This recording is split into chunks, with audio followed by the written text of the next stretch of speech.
Hello दोस्तों, मेरा नाम संदीप कुमार है और आपका हमारे YouTube channel world beyond the eyes पर स्वागत है।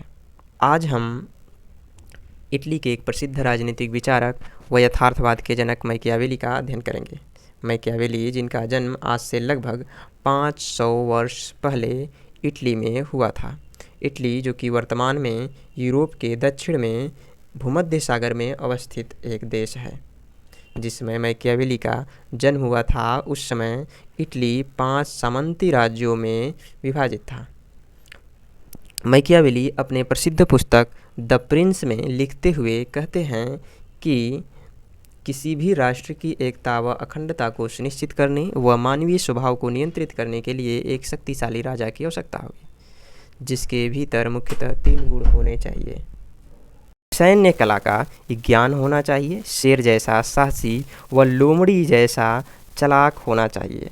अर्थात वह अपनी पुस्तक द प्रिंस में शासन कला का विचार देते हुए वह, चूँकि उनके समय में उनका अपना स्वयं का देश इटली 5 सामंती राज्यों में विभाजित हो गया था, इसलिए वो इटली को एकत्रित करना चाहते थे और इसी उद्देश्य से उन्होंने एक शक्तिशाली राज्य की स्थापना करना चाहा।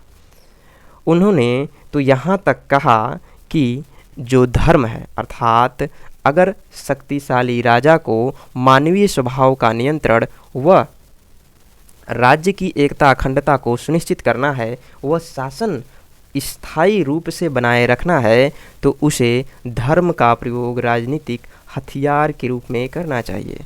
राजनीतिक हथियार, जी हाँ, हथियार अर्थात वह हथियार, एक ऐसा हथियार जिसे राजनीतिक रूप में किया जाना चाहिए, अर्थात लोगों का विश्वास प्राप्त करने, चुनाव जीतने के रूप में किया जाना चाहिए। आगे चल कर के इसके अतिरिक्त भी इनके विचार कुछ ऐसे थे जिसने लोगों को इनकी आलोचना करने के लिए मजबूर कर दिया। वो आगे कहते हैं कि पॉलिटिक्स व एथिक्स एक स्वतंत्र टॉपिक है, अर्थात पॉलिटिक्स का एथिक्स से कोई संबंध नहीं है। उन्होंने पॉलिटिक्स व एथिक्स के मध्य अलगाव उत्पन्न कर दिया। अलगाव का अर्थ यहाँ इससे है कि पॉलिटिक्स में किसी भी प्रकार की एथिक्स नहीं हुई।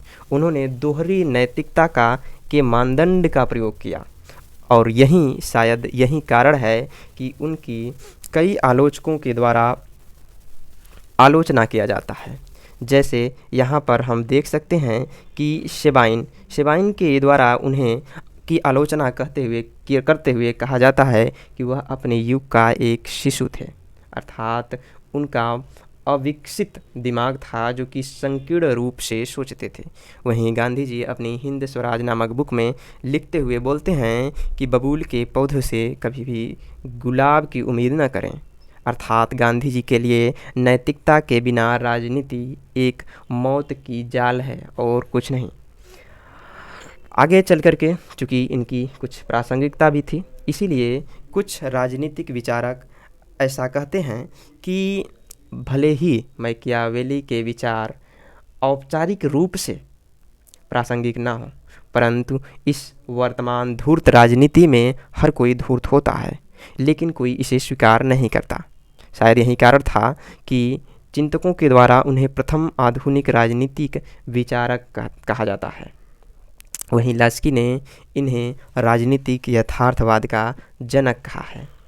अगर हम बात करें आगे, तो आगे चल करके जब पंडित जवाहरलाल नेहरू अपनी book the discovery of India लिख रहे थे, तो उसमें भी इन्होंने लिखते हुए यह कहा है कि जो मैकियावेली थे, अर्थात भारत का मैकियावेली कौटिल्य नहीं बल्कि इटली का कौटिल्य मैकियावेली था, क्योंकि मैकियावेली ने जो लिखा है और जो कौटिल्य ने लिखा था उसमें कहीं न कहीं एक बेहद ही अधिक मात्रा में डिफरेंस है।